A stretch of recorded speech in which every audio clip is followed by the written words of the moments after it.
আমি যখন কাউকে উপদেশ দিচ্ছি, সমস্যা হলো মাঝে মাঝে আমি এটা ভেবে ফেলি যে আমি তার চেয়ে উত্তম, আমি ভাবি তার থেকে আমি ভালো, তাই তার আমার উপদেশের দরকার। আর এটা বেশ বড় সমস্যা, বিশেষ করে আপনি যখন উপদেশ দিতে অভ্যস্ত হয়ে পড়েন। আপনি যে ভেবে বসেন আপনি অন্যদের চেয়ে অনেক ভালো। শুনুন, আমার কাছে এই মাইক আছে, 18টা ক্যামেরাম্যান আমার দিকে ক্যামেরা তাক করে রেখেছে, কিন্তু এইসবের কোনো মূল্য আমার কাছে নেই। আমি কোনো অংশে আপনাদের চেয়ে উত্তম নই, আর আপনিও আমার চেয়ে উত্তম নন। শুধু আল্লাহই বলতে পারেন কে কার চেয়ে উত্তম, শুধুমাত্র আল্লাহ জানেন। এসব কোনো মর্যাদার মানদণ্ড নয়, তা হতে পারে না। আল্লাহ কি বলছেন? ইন্না রাব্বাকা হুয়া আ'লাম বিমান দাল্লা আন সাবিলিহি ওয়া হুয়া আ'লামু বিল মুহতাদিন। আপনার রব, তিনিই একমাত্র জানেন কে পথ হারিয়েছে, কে পথ ভ্রষ্ট হয়েছে সঠিক পথ থেকে। আল্লাহ ভালো জানেন আমি বিপথে আছি না আপনি। আমি তো এটাও জানি না আমি নিজে সঠিক পথে আছি কিনা, এতটুকু জ্ঞান আমার নেই। আপনাকে পথ নির্দেশনা দেওয়ার আগে আমার বুঝতে হবে আল্লাহ একমাত্র জানেন আমার মর্যাদা কতটুকু। আল্লাহ একমাত্র জানেন আমার মর্যাদা কতটুকু, আমার আসল অবস্থান কোথায়। তো আমাকে আল্লাহর সামনে নত থাকতে হবে অন্য কাউকে উপদেশ দেওয়ার আগে। আমি কখনো বলি না সুবহানাল্লাহ, এই লোকগুলো পুরোপুরি বিভ্রান্তির মধ্যে আছে, আমার এদেরকে সাহায্য করতে হবে। এটা ভাববার আগে একটু থামুন, আমি তো নিজের অবস্থান কোথায় তাও জানি না। আর দ্বিতীয়ত, যখন কাউকে উপদেশ দিচ্ছেন অথচ তারা আপনার কথা শুনছে না, তারা সেভাবে পরিবর্তিত হচ্ছে না যেভাবে আপনি চাইছেন, তাদের কোনো রূপান্তর দেখা যাচ্ছে না, এর মানে কিন্তু এই না যে তারা পথভ্রষ্ট। হয়তো কোনো বীজ বেড়ে উঠছে কিন্তু আপনি তা দেখতে পাচ্ছেন না। তবে আল্লাহ জানেন ভিতরে কি হচ্ছে, আমরা শুধু জানি বাহিরে কি হচ্ছে। আর বাহিরেরটা দেখি আমরা অধৈর্য হয়ে পড়ি, আর ভিতরে কি হচ্ছে সে ব্যাপারে কোনো খেয়াল করি না। আর আপনাদের প্রতি এটা আমার শেষ মন্তব্য, এই কথা দিয়ে আজ শেষ করতে চাই, কারণ এটা এই উম্মতের সবচেয়ে গুরুত্বপূর্ণ সমস্যাগুলোর একটি। আজকের এই উম্মতের সবচেয়ে বড় সমস্যা হলো জ্ঞানের অভাব। এই অভাবের উপস্থিতি বোঝা যায় যখন আমরা বাহ্যিক দিক দেখে ব্যতিব্যস্ত হয়ে পড়ি, অথচ অন্তর্গত বিষয়গুলো নিয়ে ভাবি না। এমনকি ইসলামিক কর্মকাণ্ডেও না। একটা ছেলে খুব ভালো কারণ সে সম্পূর্ণ কুরআন মুখস্থ করে ফেলেছে, কিন্তু এটা তো বাহ্যিক বিষয়। একজন ভালো মানুষ সেই যার অনেক ইলম আছে, এটাও তো বাহ্যিক বিষয়, অন্তর্গত বিষয় নয়। আপনার অনেক ইলম থাকা সত্ত্বেও আপনি একজন জঘন্য মানুষ হতে পারেন, এটা সম্ভব, তাই না? আপনি হতে পারেন একজন হাফিজ, কিন্তু আল্লাহ আর রাসূলের ব্যাপারে আপনি এক বিন্দু পরোয়া করেন না। সম্ভব এটা? অবশ্যই। কেউ হাফিজ হলেই যে সে ভালো মানুষে পরিণত হয় এমনটা নয়। হিফজ খুবই গুরুত্বপূর্ণ, আমার সন্তানরাও হিফজ চর্চা করে, কিন্তু হিফজ এই সমীকরণের খুবই ক্ষুদ্র একটা অংশ। আমাদের আগে অন্তরের সমস্যা দূর করতে হবে, এটাই সবচেয়ে গুরুত্বপূর্ণ বিষয়। অন্য সবকিছুর চাইতেও এর গুরুত্ব বেশি। কিছু মানুষ বলে যতক্ষণ না তোমার অনেক ইলম অর্জন হবে তুমি আল্লাহর কাছে কিছুই না। আমি তাদের বলি আমি জানি না আপনি কোন কোরআন পড়েছেন, কারণ এটা সেই কোরআনের শিক্ষা নয় যেটা আমি পড়েছি, এটা সেই কোরআনের বাণী নয়। রাসূলুল্লাহ সাল্লাল্লাহু আলাইহি সাল্লাম কোরআন তেলাওয়াত করছিলেন, আর সে সময় কিছু জিন সে পথ দিয়ে যাচ্ছিল। আপনারা জানেন গল্পটা? রাসূল সাল্লাল্লাহু আলাইহি সাল্লাম কোরআন পড়ছিলেন আর কিছু জিন সে পথ দিয়ে যাচ্ছিল। তারা যখন কোরআন শুনতে পেল তখন বলল, এই চুপ, এটা কি শুনতে পাচ্ছি? যখন সম্পূর্ণ তেলাওয়াত শেষ হলো তারা তাদের জাতির নিকট ফিরে গেল এবং দাওয়াত দিতে শুরু করলো। কতটুকু সময় ধরে জিন জাতি কোরআন শুনেছিল? কয়েক মিনিট। তারা কি তাফসিরের উপর কোনো ডিগ্রি পেয়েছিল কোনো ডিগ্রি? তারা তাসবিদের ইজাজা পেয়েছিল কোনো প্রতিষ্ঠান থেকে? এই জিনেরা কোরআন শিখেছিল কতক্ষণের জন্য? অল্প কয়েক মিনিটের জন্য। অথচ এরপরে কি হলো? তারা তাদের স্বজাতির কাছে ফিরে গিয়ে তাদের আল্লাহর কিতাবের প্রতি আহ্বান জানানো শুরু করলো। আর তাদের দাওয়া এতটা চমৎকার ছিল যে আল্লাহ তা কোরআনের অংশ পরিণত করেছেন। আমরা এই কোরআনেই তাদের উক্তি পেয়েছি। এই জিনেরা কে উলামা, ফুকাহা? না, এরা সাধারণ জিন, তাদের প্রজাতির সাধারণ সদস্য। কিন্তু জানেন আল্লাহর কাছে তাদের অসাধারণ হওয়ার কারণ কি? তাদের আন্তরিকতা। আমরা ধর্মকে জটিল করে দিতে পছন্দ করি, কিন্তু আল্লাহ তার দ্বীনকে সহজ করতে পছন্দ করেন। আল্লাহর দ্বীন জটিলতা মুক্ত, সুন্দর, এটা সাদাসিধা, এতটা সাদাসিধা যে একজন জিনও সেটা বুঝতে পারেন। অথচ তাদের কোনো পিএইচডি ডিগ্রি নেই, তবুও তারা বুঝতে পেরেছেন। আমরা সহজকে জটিল বানাতে পছন্দ করি। আমরা ইসলামের সবকিছু শিখতে চাই জটিল উপায়ে, আর আল্লাহ তা শিখাতে চান সহজ সরল উপায়ে। এটাই আল্লাহর প্রজ্ঞা, সহজ করে দেয়া। আমরা জটিলতা তৈরি করি। কেউ কোরআন পড়ছে আর আমরা তাকে গিয়ে জিজ্ঞেস করি, আপনি কোথা থেকে ইজাজা পেয়েছেন? এটা কি হাফস আল আসিম নাকি ওয়ার্শ? আপনার তো কলকলা আরো লম্বা হওয়া উচিত ছিল। মাথ ঠিক করতে হবে। এরপর আপনি 3 বছর অতিবাহিত করবেন তাজবিদ শিখতে, অন্য সব কিছু বাদ দিয়ে। আপনি এই শিক্ষাকে কঠিন করেছেন। অতীতে কখনোই এমনটা হতো না, কখনোই না। আমরা দিন শিক্ষা কঠিন করে ফেলেছি। কেউ এসে বললো আমি একজন মুসলিম। তাই নাকি? আপনি মুসলিম? আপনার আকিদা কি? আমার আকিদা আমি একজন মুসলিম। কিন্তু আপনি কি বিশ্বাস করেন? লা ইলাহা ইল্লাল্লাহ। না মানে আকিদার উপর কোন বইটা পড়েছেন? আমি তো কোনো আকিদার বই পড়িনি, আমি কেবল জানি আল্লাহ এক সত্তা। না ভাই, আপনার আকিদা শিখতে হবে, আপনাকে এর গভীরে যেতে হবে, গভীরভাবে বুঝতে হবে। থামুন, কিছুটা পিছের দিকে ফিরে যাই। ইব্রাহিম আলাইহিসসালাম, কোরআনে তার ব্যাপারে কি বলছে শুনুন। তা কি কঠিন নাকি সহজ? সহজ। অথচ আমরা কি পছন্দ করি? সবচেয়ে সহজ জিনিসটাকে কঠিন করে দেয়া। আমরা এটা করতে খুবই ভালোবাসি। আমি বলছি না যে আকিদা পড়বেন না। যারা তালাবুল ইলম, যারা মুতামাইয়িজ হবেন, যারা এইসব ক্ষেত্রে শিক্ষার্থী হবেন, অবশ্যই আপনারা এসব পড়বেন। কিন্তু সাধারণ মানুষদের ছেড়ে দিন, তাদের জন্য এসব সহজ করে দিন। কারণ ইব্রাহিম আলাইহিসসালাম দিনকে সহজ রেখেছিলেন, সালিহ আলাইহিসসালাম সহজ রেখেছিলেন, ঈসা আলাইহিসসালাম সহজ রেখেছিলেন আল্লাহর প্রেরিত মানবতার শ্রেষ্ঠ শিক্ষক, সবচাইতে সেরা শিক্ষক আমাদের নবীগণ। আর তাদের শ্রেষ্ঠ কথাগুলোই কোরআনে স্থান পেয়েছে। আপনি ঈমান শিক্ষা দেওয়ার জন্য আল্লাহর বইয়ের চেয়ে ভালো বই পাবেন না, তা সম্ভব নয়। অথচ আল্লাহ ইসলামকে সহজ রেখেছেন আর আমরা কঠিন করে ফেলেছি। আল্লাহে আমরা তা করি। আমরা মানুষের প্রতি নির্দয়, অথচ আল্লাহ ক্ষমাশীল। একদম শেষে আমি যে ধারণা শেয়ার করতে চাই তা হলো আমাদের কোনো ভারসাম্য নেই।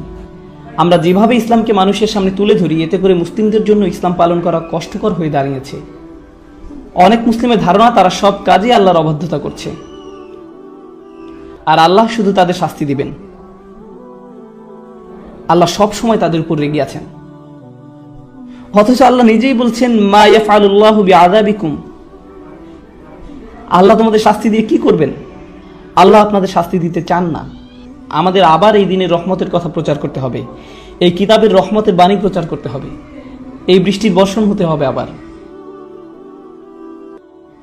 বৃষ্টি আল্লাহ রহমতেরই এক নিদর্শন, তাই না? তাই কোরআন আল্লাহর প্রেরিত রহমত। শেষ বক্তব্য, কোরআন কিভাবে আমাদের জন্য রহমত সে ব্যাপারে কিছু বলি। কোরআন কিভাবে আমাদের জন্য রহমত সে ব্যাপারে কিছু বলি। আমি কাতারে সূরা আর রহমান নিয়ে কথা বলেছিলাম। এখানে শুধু একটা জিনিস শেয়ার করব, শুধু একটা বিষয়। আজকে ফিরে যাওয়ার সময় এই কথাটা ভাবতে থাকুন। সূরা আর রহমান শুরু হয়েছে আর রহমান দিয়ে। এটা আল্লাহর খুবই সুন্দর একটা নাম, তাই না? এটা আল্লাহর সেই নাম যাতে ভালোবাসা আছে, যাতে স্নেহ আছে। আল্লাহর সেই নাম যা রাহম শব্দটার সঙ্গে সম্পর্কিত। কত সুন্দর নাম আল্লাহর। বোস্টনে এক মেয়ে এসে আমাকে বলল আমি ইসলাম ধর্ম ছেড়ে দিয়েছি। আমি জিজ্ঞেস করলাম কেন ছেড়ে দিয়েছেন? মেয়েটা বলল সূরা আর রহমানের জন্য। আমি বললাম কেন? সূরা রহমান আপনার কি ক্ষতি করেছে? সে বলল সূরা রহমানে আল্লাহ শুরু করেছেন আর রহমান দিয়ে। তিনি বলছেন তিনি ভালোবাসেন, প্রতিপালন করেন, ক্ষমা করেন। অথচ সূরার মাঝখানে তিনি দোজখ নিয়ে কথা বলতে শুরু করলেন। কিভাবে মানুষ সেখানে পুড়তে থাকবে, কিভাবে মানুষকে টর্চার করা হবে, কিভাবে আল্লাহ যিনি কিনা ভালোবাসাপূর্ণ রহমতদাতা, তিনি কিভাবে মানুষকে টর্চার করেন, তিনি কিভাবে এটা করতে পারেন। আর আমার তার সাথে দীর্ঘ কথোপকথন হয়েছে এই নিয়ে। আমি শুধু একটা কথা বলতে চাই, সূরা রহমানে জাহান্নামের যে বর্ণনা দেয়া হয়েছে তার সম্পূর্ণ কোরআনের সবচেয়ে ভয়ঙ্কর বর্ণনাগুলোর একটি। এই বর্ণনা রেটেড, এতে থাকা গ্রাফিক শব্দের কারণে এবং অত্যাধিক ভয়ঙ্কর বিষয়বস্তুর জন্য। আপনি শুনতে পাবেন এখানে জীবন্ত মানুষকে গরম পানিতে ফুটানো হচ্ছে। যখন তাদের ফুটানো হচ্ছে তারা অন্য পাশে থাকা আগুনের দিকে তাকিয়ে বলবে বোধহয় আগুনে পোড়া এর থেকে ভালো। তারা ফুটানো পানি থেকে পালিয়ে আগুনের কাছে যাবে। আগুন তাদের পুড়িয়ে ফেলে তারা ফুটন্ত পানির দিকে তাকিয়ে বলবে না, আমি ফুটন্ত পানিতে যাব। ও আল্লাহ, কি ভয়ঙ্কর! এই বর্ণনা শুনে আপনি কি ভয় পেয়েছেন, ভীত হয়েছেন একটু? কারণ আমি শুনে যথেষ্ট ভীত হয়েছি। আর যেই মাত্র আপনি ভয় পেলেন, আল্লাহ কি বলছেন? ওয়ালিমান খাফা মাকামা রাব্বিহি জান্নাতান। যে তার রবের সামনে দাঁড়াতে ভয় করলো তাকে 2টি জান্নাত দেয়া হবে। আপনাকে ভয় দেখানোর মূল উদ্দেশ্য ছিল নিশ্চিতভাবে আপনাকে জান্নাত প্রদান করা। এটাই ছিল মূল উদ্দেশ্য। তিনি আপনাকে ভয় দেখালেন আর তারপর বললেন ভয় পেয়েছো? আচ্ছা, তোমার জন্য 2টি জান্নাত। সুবহানাল্লাহ। যখন তিনি আপনাকে ভয় দেখান এর বদলে ভালো কিছু উপহার দিলেন। আল্লাহ হলেন এমন, কিন্তু আমরা এমন না। আমরা শুধু মানুষকে ভয় দেখাতে ভালোবাসি, মানুষকে নেতিবাচক কথা বলতে পছন্দ করি। এই সময়টা এই উম্মতের জন্য এক বিষণ্ণ সময়। এই উম্মতের এখন প্রয়োজন ইতিবাচক বার্তা, আর এর জন্য আল্লাহর কিতাবের চেয়ে ভালো বার্তা নেই। যা শুরু হয়েছে আলহামদুলিল্লাহ বলে। এই শব্দ আলহামদুলিল্লাহ এর মানে হলো আমরা আল্লাহর প্রতি কৃতজ্ঞ, আমরা আল্লাহর সমাদর করি সব কিছুর জন্য। সময় যতই খারাপ থাকুক না কেন আমরা ইতিবাচক থাকবো, কারণ প্রত্যেক নামাজ আমরা শুরু করি আলহামদুলিল্লাহ বলে, যার মানে হলো আমাদের অবশ্যই ইতিবাচক হতে হবে। আমরা বিষণ্ণ হলে চলবে না, নেতিবাচক হলে চলবে না, রাগান্বিত হলে চলবে না, জাজমেন্টাল হলে চলবে না। আমাদের কৃতজ্ঞ এবং ইতিবাচক হতে হবে। এটাই আল্লাহর কিতাবের বার্তা। আমাদের এই জ্ঞানকে মনে ধারণ করতে হবে। আমি দোয়া করি আল্লাহ আজ্জা ওয়া জাল্লা আমাদের উপকৃত হওয়ার এবং অন্যদের উপকার করার ক্ষমতা দিন তার কিতাবের প্রজ্ঞা হতে। আর আমি দোয়া করি যেন আল্লাহ সকলকে এই যোগ্যতা দিক যাতে আমরা অন্যদের জন্য দৃষ্টান্ত হতে পারি এই কিতাবের বাণী তুলে ধরার ক্ষেত্রে, নবী সাল্লাল্লাহু আলাইহি সাল্লামের রেখে যাওয়া সুন্নাত প্রতিষ্ঠার ক্ষেত্রে। সবশেষে আমি একটা অ্যানাউন্সমেন্ট করতে চাই, এটা বলেই এই সন্ধ্যার আলোচনা শেষ করব ইনশাআল্লাহ। অ্যানাউন্সমেন্টটা হলো, আপনাদের মাঝে যারা আমার সাথে কোরআন শিখার ব্যাপারে আগ্রহী, আমি দুবাই সহজে আসতে পারবো না, আমি সহজে খালিজ আসতে পারবো না, আমি আমার বাচ্চাদের খুব মিস করি।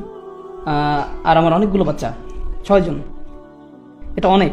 আমি জানি এখানে কেউ কেউ ভাবছেন হ্যাঁ আমার তো 12টা আছে, তবে আমার জন্য 6টা অনেক। আর আমেরিকাতে এটা বিশাল সংখ্যা। আমরা সবাই পার্কে গেলে মানুষ বলে সবগুলো আপনার বাচ্চা? হ্যাঁ সবগুলোই আমার। আপনার তো একা একটা গোষ্ঠী। আমি বলে হ্যাঁ আমার ভাই। তো আমি আমার সন্তানদের খুব মিস করি, তাই বাসায় থাকতে চাই, আমি বাসায় থেকেই কাজ করতে চাই। তবে এর মানে এই না যে আমি আপনাদের কোনো উপকারে আসবো না। আপনি যদি আমার কোনো কাজ থেকে উপকার পেয়ে থাকেন, তা সম্ভব হয়েছে কারণ বেশিরভাগ জিনিসই যা আপনি আমাকে করতে দেখেছেন তা এখানে হয়নি। আমি কাজটা করেছি টেক্সাসে বসে, আর সেখান থেকে আপনাদের দ্বারে পৌঁছাতে চেষ্টা করেছি। আমি এটাই করতে চেয়েছি। আমি 2টি কোর্সের কথা বলবো, বিশেষ করে এখানে থাকা তরুণদের জন্য আমি 2টা কোর্সের সুপারিশ করব। আপনি যদি আমার কাছে এই 2টি কোর্স স্টাডি করেন তাহলে এটা আপনার কোরআন বোঝার ক্ষেত্রে একটা সুন্দর সূচনা তৈরি করে দিবে। শুধু এই 2টি কোর্স। প্রথম কোর্সটা হলো ডিভাইন স্পিচ। এটা ইউটিউবে নেই, ইউটিউবে 1-2টা ভিডিও থাকতে পারে এ সম্বন্ধে, তবে সম্পূর্ণ কোর্সের নাম ডিভাইন স্পিচ। দ্বিতীয় কোর্স হলো কোরআন ফর ইয়াং অ্যাডাল্টস। প্রথম কোর্স কি ছিল? Divine speech. দ্বিতীয় course Quran for young adults. আমি এই 2টি কোর্স করার পরামর্শ দিচ্ছি, বিশেষ করে এখানে অল্প বয়স্ক যারা আছে তাদেরকে। যেসব পরিবারে যাদের বাচ্চা 10-12 বছর বয়সের, তারা এই 2টি কোর্সই শুরু করতে পারবে। পরিবারের সকলে মিলে কোর্সটা করুন, একটা মজবুত ভিত তৈরি করে দিবে কোরআন শিক্ষায় প্রবেশের আগে ইনশাআল্লাহ। কারণ আপনার একটা ছোটখাটো সূচনা দরকার গভীরে যাওয়ার আগে। এটাই হলো ডিভাইন স্পিচ আর কোরআন ফর ইয়াং অ্যাডাল্টস এর উদ্দেশ্য। আমি একটু বলে দিই ডিভাইন স্পিচে কি নিয়ে কথা বলা হয়। মানুষ জিজ্ঞেস করে আল্লাহ কোরআনে নিজেকে আমরা বলে সম্বোধন করেন কেন? জিজ্ঞেস করে কোরআনের সূরাগুলো ভিন্ন ভিন্ন অর্ডারে সাজানো কেন? জিজ্ঞেস করে কোরআনের বিষয়বস্তু ঘন ঘন পরিবর্তিত হয়ে যায় কেন?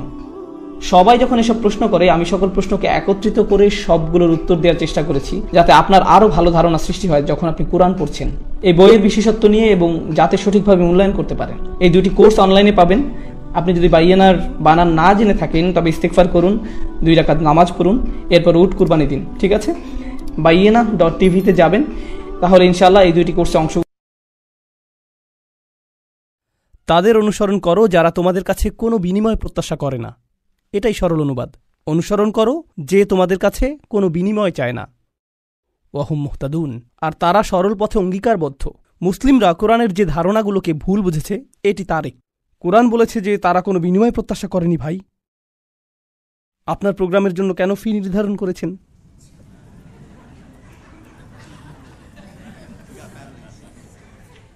না না, এটা জানার বিষয়। কোরআন আরও বলছে ইয়াশতারুনা বিআয়াতিল্লাহি সামানান কলিলান, তারা আল্লাহর আয়াত বিক্রি করে সামান্য মূল্যের জন্য। নিজের জন্য আপনার লজ্জিত হওয়া উচিত। আল্লাহর আয়াত বিক্রি করা গোটা কোরআনের সবচেয়ে ভুল বোঝা ধারণাগুলোর একটি। বিষয়টা খুলে বলছি। রসুল সাল্লাল্লাহু আলাইহি সাল্লাম মুসাব ইবনে উমাইরকে মদিনায় প্রেরণ করেছিলেন। জানেন আপনারা? মুসাব ইবনে উমাইর ছিলেন অত্যন্ত প্রতিভাবান তরুণ, যাকে মদিনায় প্রেরণ করা হয়েছিল কোরআন শিক্ষা দেওয়ার জন্য। তিনি ছিলেন অত্যন্ত ধনী পরিবারের সন্তান, কিন্তু তার পরিবার তাকে ত্যায্য করেছিল। এরপর তার পরিধানের বস্ত্রও ছিল না। বদরের যুদ্ধে তিনি শহীদ হলেন। কাফনের কাপড় দিয়ে যখন তার পা আবৃত করা হলো, মাথা উন্মুক্ত হয়ে গেল। আবার যখন মাথা আবৃত করার চেষ্টা করা হলো, পা উন্মুক্ত হয়ে গেল। রসুল সাল্লাল্লাহু আলাইহি সাল্লাম তাকে মদিনায় প্রেরণ করলেন কি শিক্ষা দেওয়ার জন্য? কোরআন। সকালের নাস্তার জন্য তিনি কি খাবেন? সূরা বাকারা। দুপুরে কি খাবেন? রাতে কি খাবেন? রাসূল সাল্লাল্লাহু আলাইহি সাল্লাম তার জন্য বেতনের ব্যবস্থা করেছিলেন, যাতে তিনি তার কাজ করতে পারেন। কোরআন শিক্ষাদানের জন্য তাকে অর্থ প্রদান করা হয়েছিল। তারা আল্লাহর আয়াতকে বিক্রি করে, এই কথার অর্থ কি জানেন? এর মানে কি? এর মানে হলো আয়াতগুলোর নির্দিষ্ট অর্থ রয়েছে, কিন্তু মানুষ তা শুনতে চায় না। তো আপনি অর্থ পরিবর্তন করে দিলেন, আর মানুষ যা শুনতে চায় আপনি তাই বললেন, যার ফলে তারা আপনার প্রতি রাগান্বিত হবে না। আপনি মানুষকে এমন জবাব প্রদান করেন যা শুনে তারা ভালো বোধ করবে, আর তারা যা শুনতে ভালো বোধ করবে না সেগুলো আপনি এড়িয়ে গেলেন। এভাবেই তারা আপনাকে পছন্দ করতে থাকে আর আপনি নিজের জনপ্রিয়তা ধরে রাখেন। এটাই সামান্য মূল্যে আয়াত বিক্রি করা। সামান্য মূল্য বলতে এখানে মানুষের সন্তুষ্টিকে বোঝানো হচ্ছে, বুঝতে পারছেন? এখানে আয়াতটি হলো তার অনুসরণ করো যে তোমাদের কাছে কোনো বিনিময় চায় না। এমন কাউকে অনুসরণ করো যে তোমার কাছে কোনো বিনিময় চায় না। আসুন এটা বুঝি। এটা সকল নবীদের একটা মূলনীতি। প্রত্যেক নবী এমন জাতির মাঝে এসেছেন যেখানে গুরুতর কোনো সমস্যা ছিল। আর যখন একটি জাতির গুরুতর কোনো সমস্যা থাকে, মূলত একটি জাতির ভারসাম্যপূর্ণ থাকা চাই। কিন্তু যখন তারা কোনো অপরাধ সংঘটিত করে তখন তারা ভারসাম্য হারাতে থাকে, আর ভারসাম্যহীনতা খারাপ হতেই থাকে। এটা এমন অবস্থায় পৌঁছে যখন গোটা জাতিটা ভেঙে ছিন্ন ভিন্ন হওয়ার উপক্রম হয়। আর রাসূলের কাজ হলো তাদেরকে সেই ভারসাম্যহীনতা থেকে টেনে তোলা এবং আবারও সঠিক অবস্থানে নিয়ে আসা, বুঝতে পারছেন? কিন্তু যখন একটি ভারসাম্যহীনতা জনপ্রিয় হয়ে যায়, সকলে এটা করতে থাকে, সকলেই এতে অভ্যস্ত হয়ে যায়, আর এটা উদযাপনের বিষয়ে পরিণত হয়, এটাই ফ্যাশনে পরিণত হয়, তখন এটার বিরুদ্ধে বলা কি সহজ? না। উদাহরণস্বরূপ এখনকার সময়ে সমকামিতার বিরুদ্ধে বলাটা বেশ কঠিন হয়ে গিয়েছে, তাই না? লূত আলাইহিসসালাম কি এমন সময়ে বসবাস করেছেন যখন এটা জনপ্রিয় ছিল? হ্যাঁ। তাকে কি এর বিরুদ্ধে কথা বলতে হয়েছিল? হ্যাঁ। তিনি কি এর জন্য বিরোধিতার সম্মুখীন হয়েছিলেন? হ্যাঁ। বিষয়টা কোরআনে আসার পেছনে কারণ রয়েছে। আপনি যদি এর বিরুদ্ধে বলেন, মানুষ আপনার দিকে তেড়ে আসবে। লূত আলাইহিসসালামের কথা কোরআনে এজন্যই এসেছে। যখন আপনি এমন বিষয় নিয়ে কথা বলেন যাতে গোটা সমাজ আচ্ছন্ন থাকে, তারা এই বিষয়টির প্রশংসা করে, আর আপনি এর বিরুদ্ধে কথা বলেন, তখন তারা আপনার দিকে তেড়ে আসবে। এখন যদি আপনি অর্থ উপার্জন অব্যাহত রাখতে চান, অথবা যদি আপনি সেই সমাজে বসবাস অব্যাহত রাখতে চান, আপনি যদি নিরাপদ অবস্থানে থাকতে চান, তখন আপনি কোন বিষয়গুলো এড়িয়ে যাবেন? সেই বিষয়গুলো যা নিয়ে তারা আচ্ছন্ন। আপনি অন্য কোনো বিষয় নিয়ে কথা বলবেন। লূত আলাইহিসসালাম শুধু পিতামাতার প্রতি সৎ ব্যবহার নিয়ে কথা বলতে পারতেন। তিনি শুধু কথা বলতে পারতেন প্রতিবেশীর সাথে উত্তম আচরণ নিয়ে। তিনি শুধু নামাজ নিয়ে কথা বলতে পারতেন।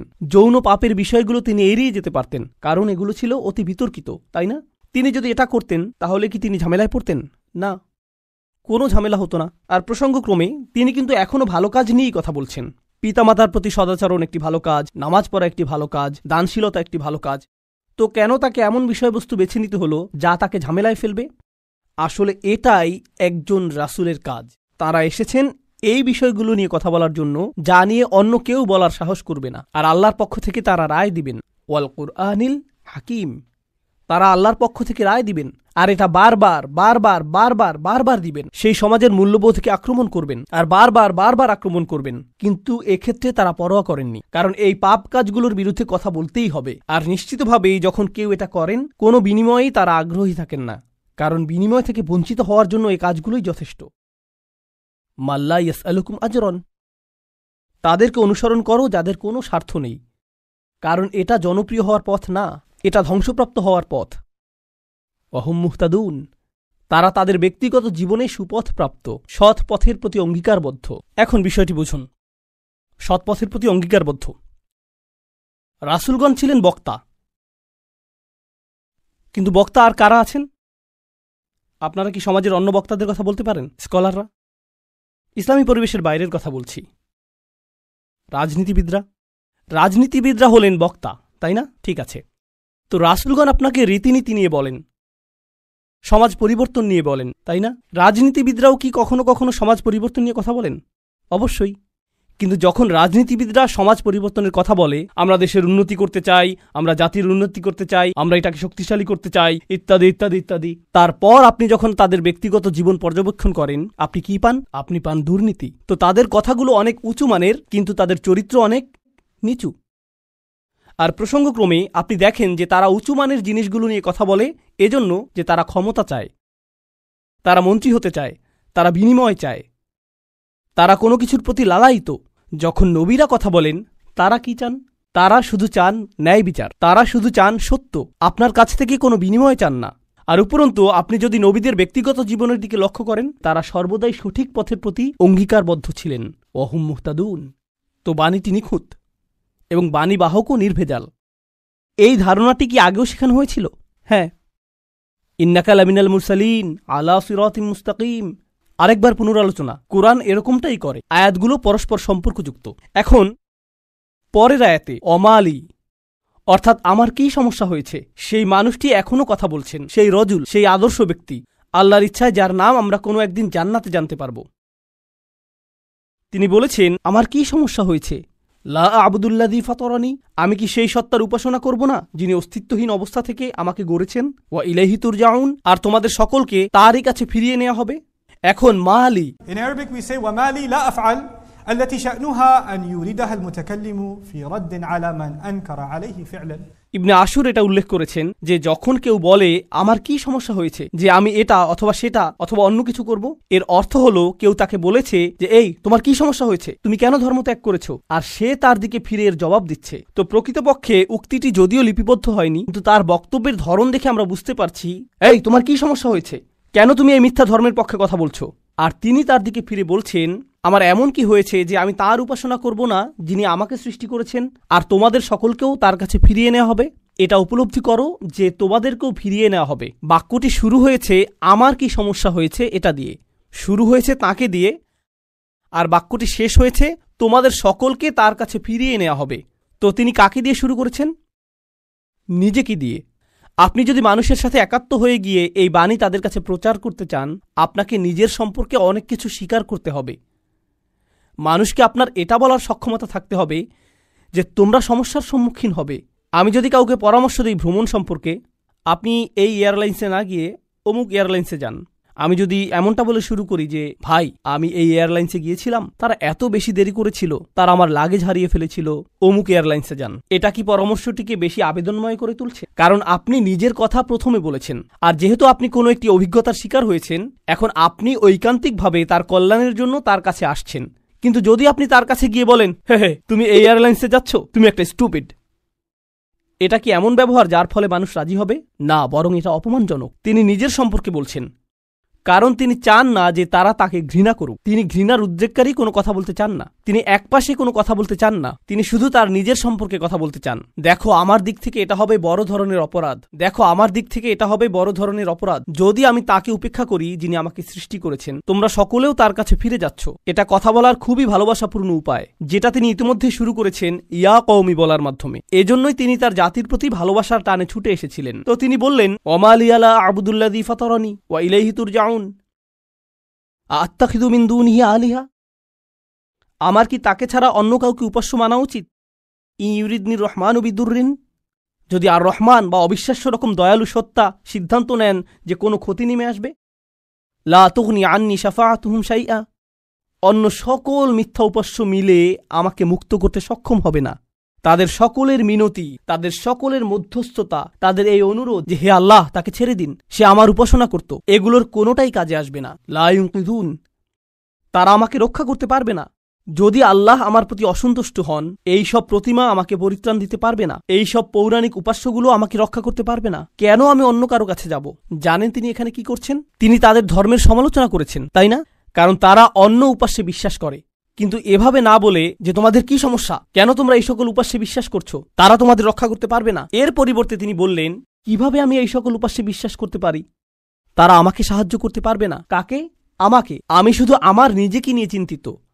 আত্তাখিযু মিন দুনিহি আলিহা ইন ইউরিদনির রহমান, যদি আর রহমান আমার উপর কোনো ক্ষতি নামানোর সিদ্ধান্ত নেন। প্রথমত তিনি আমি সর্বনামটি ব্যবহার করেছেন, কারণ এখন তিনি তাদের মূর্তিগুলো নিয়ে কথা বলবেন। আপনি অন্য মানুষের ধর্ম নিয়ে কথা বলতে পারেন যতক্ষণ এটা আপনার সাথে প্রাসঙ্গিক হয়। কেন এটা আপনার কাছে যুক্তিসঙ্গত মনে হয় না? তাদের সম্পর্কে না, বরং আপনার সম্পর্কে। এই জিনিসটা আমার কাছে যুক্তিসঙ্গত মনে হয় না, এই জিনিসটা আমার সাথে যায় না, এটা আমি আমার নিজের জন্য সঙ্গতিপূর্ণ মনে করি না। কেন আপনি এভাবে কথা বলবেন? কারণ আপনি এটাকে আত্ম অহংকারের প্রতিযোগিতায় পরিণত করতে চান না। এখানে দ্বিতীয় বিষয়টি হল আর রহমান, যদি আর রহমান অকল্যাণ দেওয়ার সিদ্ধান্ত নেন, তারা আমাকে রক্ষা করতে পারবে না। দাঁড়ান, আর রহমান শব্দটির অর্থ কি? যিনি অকল্যাণ দেন। এর অর্থ কি? আর রহমান অর্থ যিনি দয়ালু, যিনি যত্ন করেন, যিনি ভালোবাসা প্রদর্শন করেন। তো কেন তিনি বলছেন যে আর রহমান যদি কোনো অকল্যাণ করতে চান? আর রহমান শব্দটি এবং ক্ষতি শব্দটি একে অপরের সাথে যায় না, তাই না? তারা একসাথে যায় না। জানেন তিনি তাদেরকে কি বলেছেন? তোমরা আর রহমানকে নিয়ে এর আগে উপহাস করেছ। তোমরা বলেছ মা আনজালার রহমানু মিন শাই, আর রহমান কোনো কিছু প্রেরণ করেননি। তারা ইতিমধ্যেই এই নামটি ব্যবহার করেছে। তার নাম অবিশ্বাস্য রকম ক্ষমাশীল এবং অত্যাধিক ক্ষমাশীল, কিন্তু এর অর্থ এই নয় যে তার অকল্যাণ সাধন করার ক্ষমতা নেই। আপনি তার নাম থেকে সুযোগ নিতে পারবেন না। আর ভাবতে পারবেন না যে কোনো কিছুই হবে না। আরে ভাই, আল্লাহ মহান, কোনো সমস্যা হবে না। কিছু মানুষ আল্লাহর সাথে আপোষ মীমাংসা করতে চায়। আমি আল্লাহর জন্য এত কিছু করি, আমি যদি সামান্য কয়েকটি বিষয় কখনোই না করি, এতে কোনোই সমস্যা নেই। আল্লাহর এটা বোঝা উচিত। আসলেই তার বোঝা উচিত। এমনভাবে কথা বলছেন যে তিনি এটা বুঝেন না। আপনি কি আল্লাহ সম্পর্কে এভাবে কথা বলার অবস্থানে রয়েছেন? হ্যাঁ, কারণ তিনি আর রহমান। ওকে, তাহলে দেখা যাবে এজন্যই আপনি কোরআনের সবচেয়ে কঠোর আয়াতগুলোর মধ্যে আর রহমান শব্দটি পাবেন, যাতে আপনি এই বিষয়টি বুঝে নিতে পারেন যে অবিশ্বাস্য রকম ক্ষমাশীল হওয়ার গুণটি তাকে ন্যায় বিচার থেকে বিরত রাখবে না এবং তার কর্তৃত্বকেও খর্ব করে না। আর প্রসঙ্গক্রমে এই আয়াতে তিনি আসলেই আর রহমান। কেন জানেন? কারণ আল্লাহর একজন বান্দা, প্রত্যেক মানুষই আল্লাহর বান্দা, সে স্বীকার করুক আর নাই করুক। যখন আল্লাহর একজন বান্দা পাপের উৎসে পরিণত হয়, তখন সে হয় এই পৃথিবীতে ক্যান্সারের মতো, যে পাপ কাজ ছড়াতে থাকে। আর তখন আল্লাহ অন্য সকল সৃষ্টির প্রতি রহমা প্রদর্শন করেন তাকে সরিয়ে ফেলার মাধ্যমে। এটাও আর রহমান নামের অন্তর্ভুক্ত। কখনো তার দয়া প্রদর্শিত হয় অন্য সকল সৃষ্টির প্রতি, যখন তিনি তাদেরকে রক্ষা করেন আপনার কাছ থেকে। ইন ইউরিদনির রহমান বিদুররিন লা তুগনি আন্নি শাফাআতুহুম শাইআ। সুবহানাল্লাহ। এখন আমরা তার বক্তব্যের প্রায় শেষে রয়েছি। ইন্নী ইযাল্লা ফি যালালিম মুবিন। যদি এমনটাই হয়, যদি আমি আল্লাহ ছাড়া অন্য কারো উপাসনা করি, যদি আমি অন্য উপাস্য গ্রহণ করি, তাহলে আমি সুস্পষ্ট বিভ্রান্তিতে পড়ে যাব। আমি সম্পূর্ণরূপে বিভ্রান্ত হয়ে যাব। তিনি বিভ্রান্ত নন। তিনি বলছেন তোমরা সবাই বিভ্রান্ত, কিন্তু তিনি তাদেরকে আঘাত করতে চাইছেন না। তাই তিনি বলছেন আমি অত্যন্ত বিভ্রান্তিতে পড়ে যাব যদি আমি এমনটা করি। ইন্নী আমানতু বিরব্বিকুম। আমি ঈমান এনেছি তোমাদের প্রভুর প্রতি, তোমাদের প্রতিপালকের প্রতি। তিনি বলেননি যে আমি ঈমান এনেছি আমার প্রভুর প্রতি, আমার প্রভুর প্রতি। তিনি বলেছেন আমি ঈমান এনেছি তোমাদের প্রভুর প্রতি। তিনি আমি থেকে তুমিতে পরিবর্তন করলেন। আমি আপনাদেরকে একটা সমীকরণ দিচ্ছি। আমি যোগ তুমি সমান সমান আমরা। আমি যোগ তুমি সমান কি? আমরা। তো তিনি শুরু করেছেন আমি দিয়ে, তিনি যাচ্ছেন তুমিতে, কারণ তিনি এর দ্বারা কি বোঝাচ্ছেন? আমরা পৃথক নই। আমি চাই আমরা সবাই যেন সুখী হই। আমি চাই আমরা সবাই যেন আল্লাহর কাছে পরিত্রাণ পাই। এটা আমি বনাম তোমরা নয়, এটা আমি এবং তোমরা। দাওয়াতি কাজ মানে প্রতিপক্ষ নয়, এর অর্থ বিতর্ক নয়, এর অর্থ যুক্তিতর্ক নয়। আমরা এটাকে এগুলোতে পরিণত করেছি। আমি একটি দাওয়াতি প্রোগ্রাম করতে চাই যেখানে আমি খ্রিস্টানদের সাথে বিতর্ক করব। আপনার কোথাও ভুল হচ্ছে। এটা এভাবে কাজ করে না। এর জন্য একটা নির্ধারিত অবস্থান রয়েছে, তবে এটাকে দাওয়াতি কাজ বলে না, এটাকে বলে জিদাল। এর জন্য কোরআনের ভিন্ন শব্দ রয়েছে, আর সেটা হলো সর্বশেষ পন্থা। আমরা শুরুতেই এটা করব না, কখনোই করব না। তো এখন তিনি বলছেন ইন্নী আমানতু বিরব্বিকুম। আমি তোমাদের সকলের প্রভুর প্রতি ঈমান এনেছি, তোমাদের সকলের প্রভুর প্রতি ঈমান এনেছি। ফাসমাউন। আমার কথা শোনো, আমার কথা শোনো।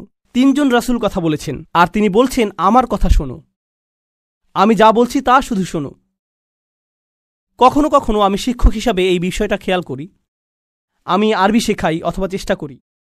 ধরুন ছাত্ররা সামনে বসে শিখছে, আর তখন একজন সহকারী আসলো, শিক্ষকের সহকারী একজন আসলো, আর ছাত্রদের কাঁধে হাত রেখে বলল মনোযোগ দিয়ে পড়ো। আমি কিন্তু মনোযোগ দিতে বলিনি।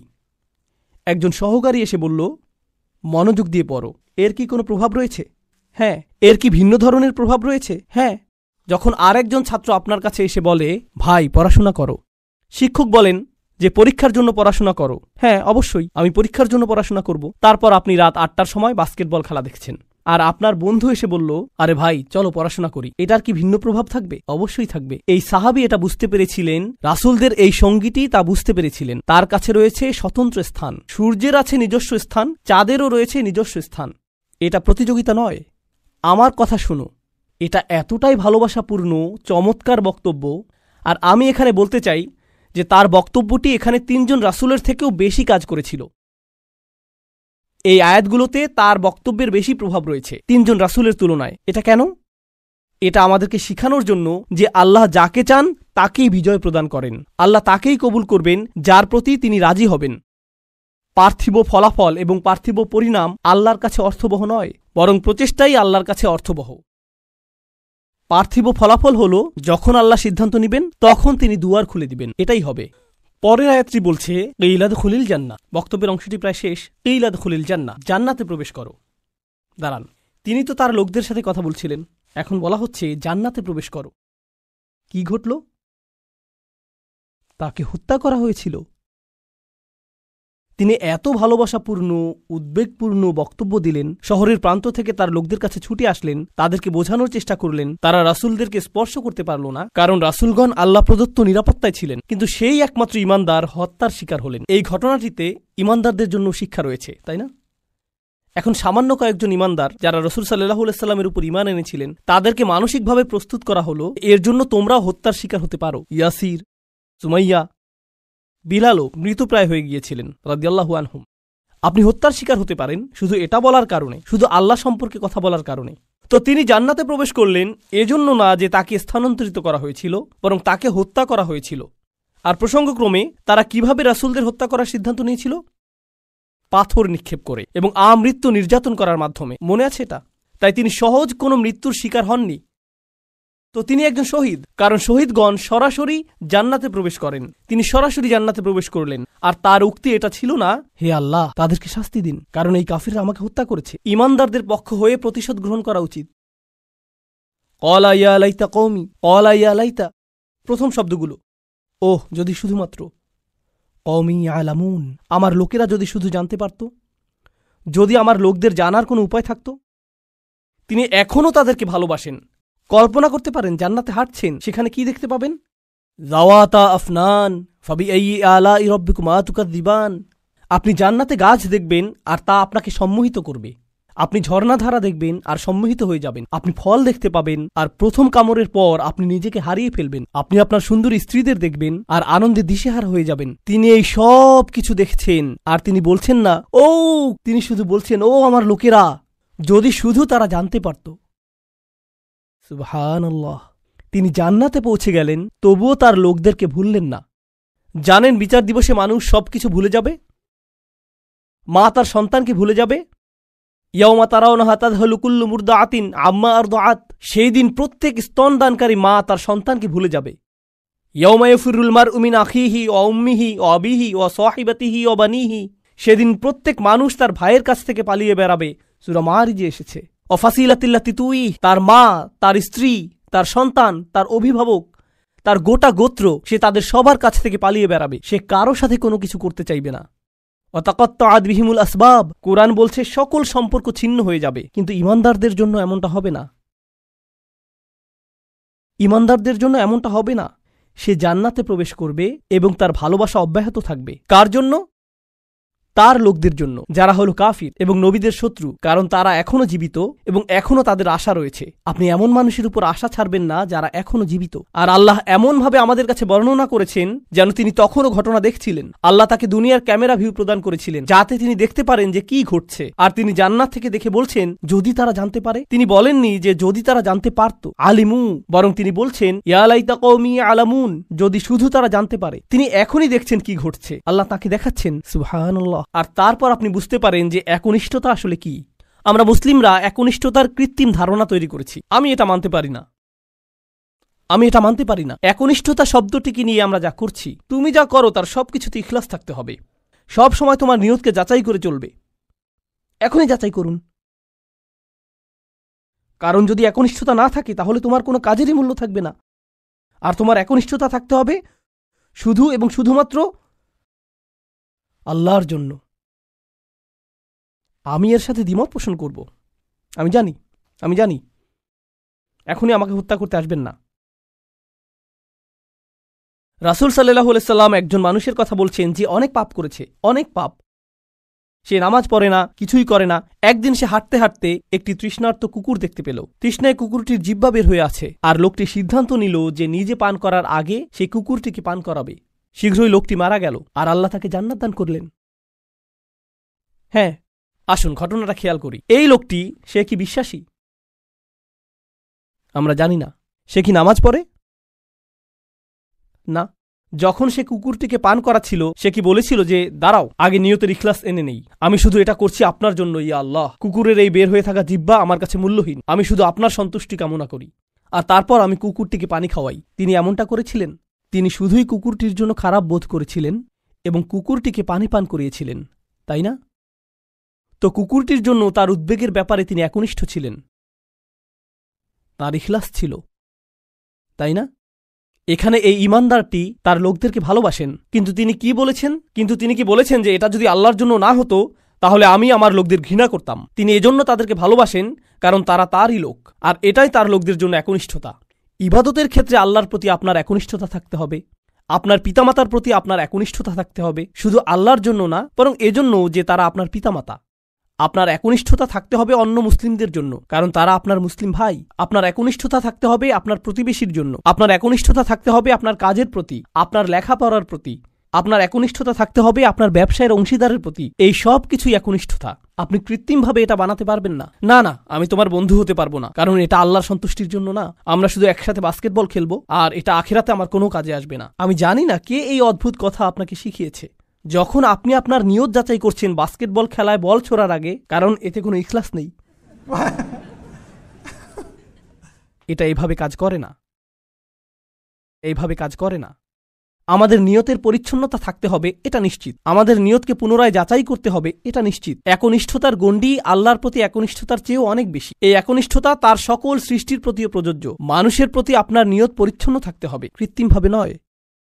তো এই ছিল তার নিজের লোকদের প্রতি ভালোবাসা, এমনকি জান্নাতে যাওয়ার পরও। এখানে আল্লাহ আসলে বর্ণনা করছেন যে মানুষের প্রতি ভালোবাসা হলো জান্নাতি মানুষের গুণ। আমি আবারও বলছি, নিজের লোকদের প্রতি ভালোবাসা হলো জান্নাতি মানুষের গুণ।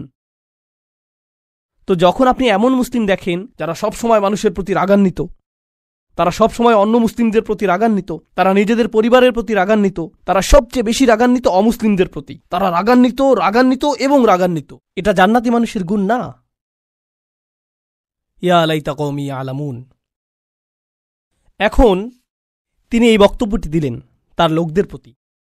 আমরা এমনকি তার নামও জানি না, আর তার কথাগুলো কিয়ামত পর্যন্ত পাঠ করা হবে। এখন আপনার এবং আমার কথোপকথনগুলোর কথা ভাবুন। আমরা কথা বলি আইফোন নিয়ে, আমরা কথা বলি গাড়ি নিয়ে, আমরা কথা বলি খেলাধুলা নিয়ে। এই কথাগুলো কোথায় যাবে? এই কথাগুলো কি চিরদিন থেকে যাবে? না।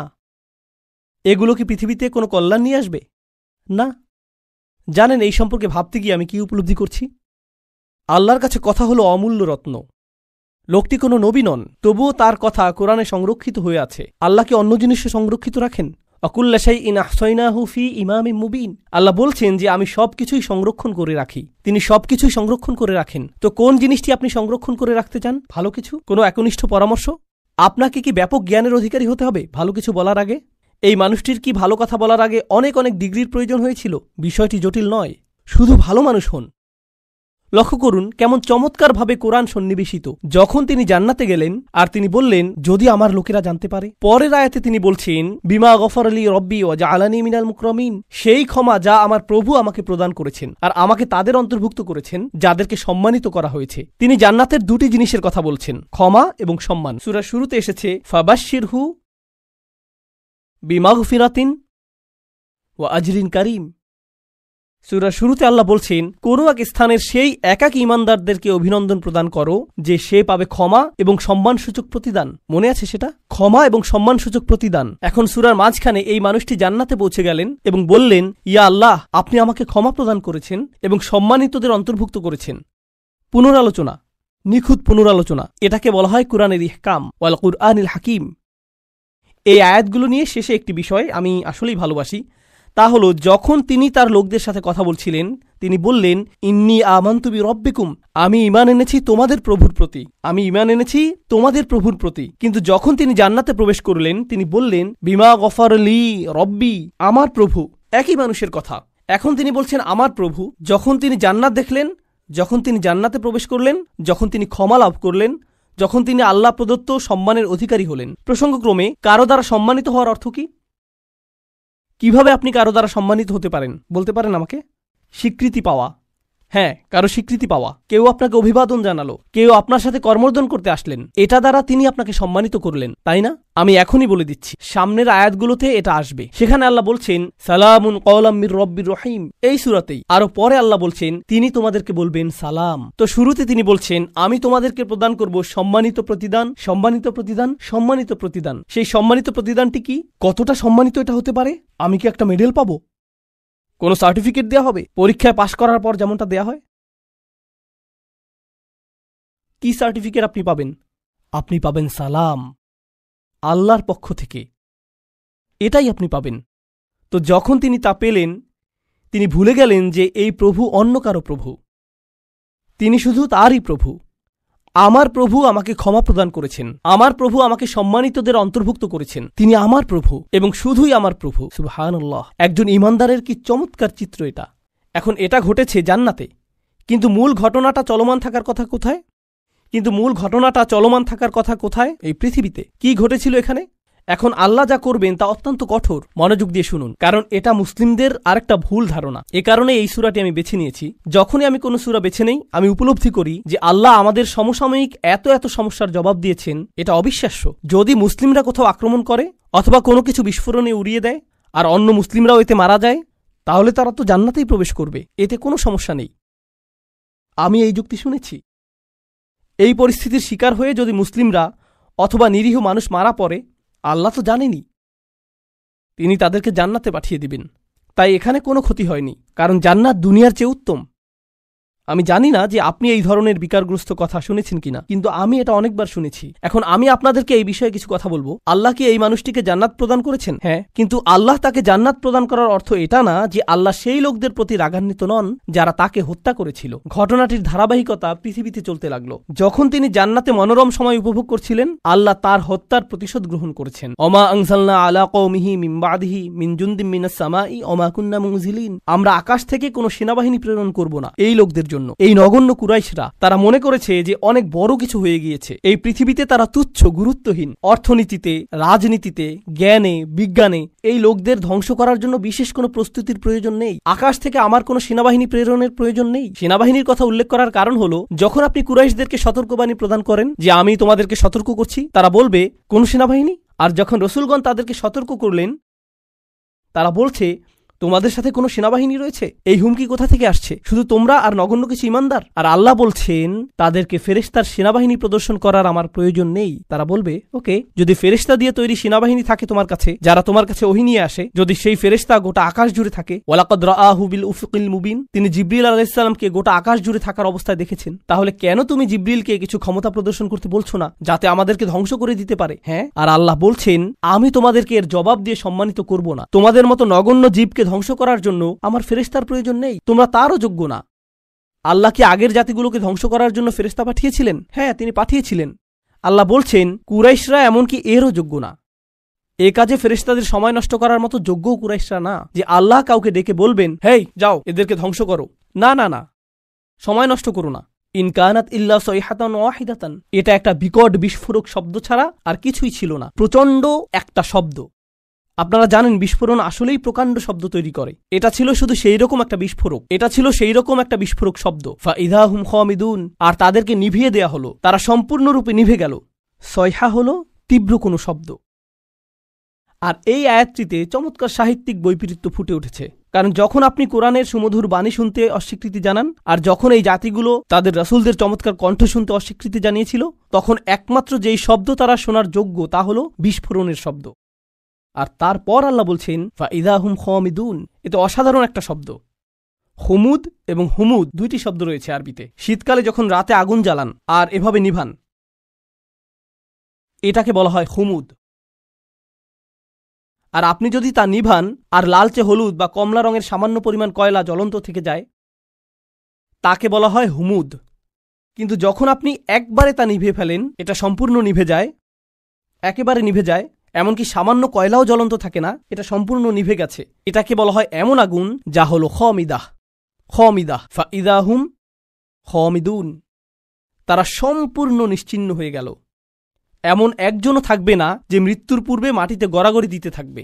তারা নিঃশেষ হয়ে যাবে, সবাই একসাথে, যেভাবে একটি আগুন নিভানো হয়। আর প্রসঙ্গক্রমে তাদের মৃত্যুকে আগুন নিভানোর সাথে তুলনা করার মাধ্যমে তাদেরকে তুলনা করা হয়েছে আগুনের সাথে। আর আপনি যদি তাদেরকে আগুনের সাথে তুলনা করেন, তাহলে এর অর্থ হল তারা বিপজ্জনক। আপনি যদি আগুনকে জ্বলতে দেন, আগুন কি হবে? ছড়িয়ে পড়বে। তাই অন্য সকল জাতির প্রতি রহমা এবং করুণাস্বরূপ আল্লাহ সিদ্ধান্ত নিলেন যে এই ক্যান্সার, এই আগুনকে নিভিয়ে ফেলতে হবে। ফাইদা হুম খামিদুন, আর এটা ছিল একজন ইমানদারকে হত্যার পরিণাম। তো এখন দ্বিতীয় এই অনুচ্ছেদটির উপসংহারে এসেছে ইয়া হাসরাতান আলাল ইবাদ মা ইয়াতিকুম মির রাসূলিন ইল্লা কানু বিহি ইস্তাহজিউন। মানুষের জন্য বিষয়টা কতটা পরিতাপের, আল্লাহ নিজে এটাকে পরিতাপের বিষয় হিসেবে বিবেচনা করছেন। তিনি সেই জাতিকে নিশ্চিহ্ন করে দিয়ে বলেননি যে দেখেছো আমি কি করতে পারি, বরং তিনি বলছেন সেটা একটা পরিতাপের বিষয়। আরবিতে হাসরা বলতে বোঝায় It means هي شدة الندم والتألم والتحسر والحزن على ما مضى. এর দ্বারা আসলেই গভীর দুঃখ প্রকাশ বোঝায়। অতীতে ঘটে যাওয়া সবকিছুর জন্য আল্লাহ নিজে এটাকে পরিতাপের বিষয় বলেছেন। কেন তারা উপদেশ গ্রহণ করল না? আলাল ইবাদ, বান্দাদের জন্য কি সাংঘাতিক পরিতাপের বিষয়। তিনি তাদেরকে বান্দা বলছেন। কেন তিনি বান্দা বললেন? কেন তিনি বললেন না যে ইয়া হাসরাতান আলাল কুফার, কি পরিতাপের বিষয় কুফারদের জন্য, অবিশ্বাসীদের জন্য। তিনি তাদেরকে বান্দা বললেন। জানেন কেন? কারণ মানব সত্তার গভীরে প্রত্যেক মানুষের সম্ভাবনা রয়েছে আল্লাহর বান্দা হওয়ার। এটা কতটা পরিতাপের বিষয়, এটা তোমার ভিতরেই ছিল। এটা অতিরিক্ত কোনো বিষয় নয় যা তোমাকে বাইরে থেকে আনতে হবে। আমি ইতিমধ্যেই তা তোমার ফিতরাতের মধ্যে দিয়ে দিয়েছি। কেন তুমি এটাকে চালু করলে না? তুমি নিজেই অন বাটন চাপতে পারতে। মা ইয়াতিহিম মির রাসূলিন, এমন কোন রাসূল তাদের কাছে আসেনি। ইল্লা কানু বিহি ইস্তাহজিউন, তারা শুধুই যা করেছে তা হলো তাদেরকে উপহাস। যখনই একজন রাসূল এসেছেন তারা তাকে নিয়ে উপহাস করেছে। এখন এই আয়াতে আল্লাহ বলেননি যে তারা রাসূলদের হত্যা করেছে অথবা তারা রাসূলদের হুমকি দিয়েছে। তিনি বলেছেন যে তারা রাসূলদের নিয়ে উপহাস করেছে। কিন্তু এর আগে আপনারা শিখেছেন তারা বলেছিল যে তারা রাসূলদের হুমকি দিবে, তারা তাদেরকে অভিশাপ হিসেবে গণ্য করবে, মনে আছে সেটা? কিন্তু এখানে যখন পরিতাপের বিষয়টি আসলো, তিনি বলছেন যে এই আযাবের সম্ভাবনার সূচনা হয়েছে তাদেরকে উপহাস থেকে। যখন একটি জাতি রাসূলদের নিয়ে উপহাস করা শুরু করে তখন থেকে তাদের ধ্বংসের সময় গণনার জন্য ঘড়ির কাঁটা চালু হয়ে যায়। তাদের ধ্বংসের প্রথম ধাপ হলো মূলত কার্টুনে যেরকম ডিনামাইট বোমার ছবি আঁকা থাকে, যেখানে বুঝতে পার, যখন তারা রাসূলদের নিয়ে উপহাস করে এটা শুরু হয়ে যায়। এটাই এখানে বলা হয়েছে, রাসূলদের নিয়ে উপহাস করবেন না, কারণ এর অর্থ আপনি নিশ্চিহ্ন হওয়ার জন্য রাস্তা ধরেছেন। এখন যখন আল্লাহ বলছেন কত রাসূল এসেছে কিন্তু তারা ঈমান আনেনি, তারা শুধু উপহাস করেছে। আপনি সূরাটির শুরুতে শিখেছেন ওয়াসাওয়াউন আলাইহিম আনযারতাহুম আম লাম তুনদিরহুম লা ইউমিনুন।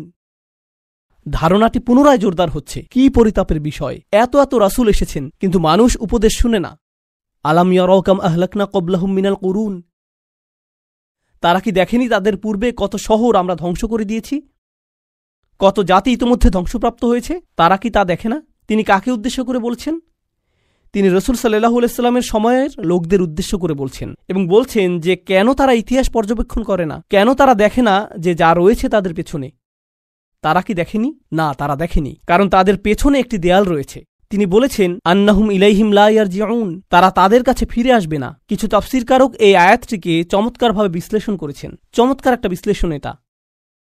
তারা বলে যে তারা তাদের কাছে ফিরে আসবে না, অর্থ হলো সেই জাতিগুলো যেগুলো ধ্বংস হয়েছে, যেহেতু তারা সম্পূর্ণ নিশ্চিহ্ন হয়ে গিয়েছে আর কেউ রক্ষা পায়নি, তাদের কারোরই সন্তান অথবা বংশ টিকে থাকেনি, তো তোমাদেরকেও বলতে পারবে না যে তোমরা ফেরাউনের বংশধর অথবা লুতের জাতির বংশধর অথবা সালেহ বা শুআইবের জাতির বংশধর, যেহেতু সেই জাতিগুলো সম্পূর্ণ নিশ্চিহ্ন হয়ে গিয়েছিল। তোমরা তাদের কারো কাছে ফিরে যাও না। আপনারা জানেন মানুষ বলে থাকে যে আমার রক্ত রাসূল সাল্লাল্লাহু আলাইহি সাল্লামের বংশে ফিরে যায়। এর অর্থ এই না যে তারা তাদের কাছে ফিরে আসবে না, বরং তোমরা তাদের কাছে ফিরে যাও না, কারণ তাদের ভবিষ্যৎ প্রজন্ম এবং বংশ সম্পূর্ণরূপে নিশ্চিহ্ন হয়ে গিয়েছিল। আন্নাহুম ইলাইহিম লা ইয়ারজিউন। তো তোমরা যখন মনে করো যে তোমাদের ভবিষ্যৎ রয়েছে, তোমরা এত আত্মবিশ্বাসী কেন যে আসলেই তোমাদের ভবিষ্যৎ রয়েছে? আর প্রসঙ্গক্রমে যেহেতু তাদের নামও সম্পূর্ণ মুছে গেছে, হয়তো সেজন্যই আল্লাহ শহরটির নাম উল্লেখ করেননি। এজন্য যদি তিনি তার নাম উল্লেখ করতেনও কেউ তা চিনতেও পারত না, কারণ এর কোনো অস্তিত্ব এখন নেই। একটা নির্ধারিত সময়ে আল্লাহ তাদেরকে ইতিহাস থেকে মুছে দিয়েছেন। তাদের প্রত্যেক অনুসারী, গোটা জাতিটি বিলুপ্ত হয়ে গিয়েছিল, তাই তাদের নাম উল্লেখ করা অপ্রয়োজনীয়। এখন আল্লাহ বলছেন তারা বিলুপ্ত হয়ে গিয়েছে, যার অর্থ ইতিহাসে তারা বিস্মৃত হয়ে গিয়েছে। তারপর তিনি কুরাইশদের সম্পর্কে বলেছেন যে তোমরা নগণ্য একটা জাত, কিন্তু পরের আয়াতে তিনি এই সব কিছুকে একসাথে সংযুক্ত করেছেন। সম্পূর্ণ এই অনুচ্ছেদটি শেষে তিনি বলছেন ওয়া ইন কুল্লুল লাম্মা জামিউল লাদাইনা মুহদারুন, তারা তাদের কাছে ফিরে আসবে না। আর যখন তোমরা মারা যাবে নিজেদের সন্তানদের কাছেও তোমরা ফিরে আসবে না। তোমাদের প্রত্যেকেই, আমি বলে রাখছি যে তোমাদের সকলকে এবং অন্য সকল প্রজন্মের, অন্য সকল জাতির কাফেররা যারা তোমাদের মতো, তাদের সকলকে একত্রিত করা হবে। তবে তাদেরকে একত্রিত করা হবে আমারই সামনে হিসাব প্রদান করার জন্য। ওয়া ইন কুল্লুল লাম্মা জামিউল লাদাইনা মুহদারুন, এটা আসলে আগের আয়াতের সম্পূর্ণ বিপরীত। কিভাবে? শুধু এটুকু অনুধাবন করুন, এরপর আমরা বিরতি নেব। আগের আয়াতে আল্লাহ বলছেন যে তারা আর ফিরে আসবে না, একবার যখন চলে যাবে তারা চলেই যাবে। এই আয়াতে তিনি বলছেন আসলে তারা ফিরে আসবে না তোমাদের কাছে, কিন্তু তারা ফিরে আসবে আমার কাছে। আর যখন তারা আসবে, তারা এবং বিভিন্ন জাতি থেকে তোমাদের সকল দূরবর্তী আত্মীয়রা, কারণ তোমরা ফেরাউনের অনুসারীদের আত্মীয়, তোমরা লুতের জাতির লোকদেরও আত্মীয়, এবং প্রজন্ম থেকে আসা তোমরা সকল কাফেররা, আমি তোমাদের সকলকে একত্রিত করব, আর তারপর তোমাদের সকলকে আমার সামনে হাজির করা হবে। ওয়া ইন কুল্লুল লাম্মা জামিউল লাদাইনা মুহতারুন। এটাই সেই হুমকি যা এখন প্রদান করা হলো।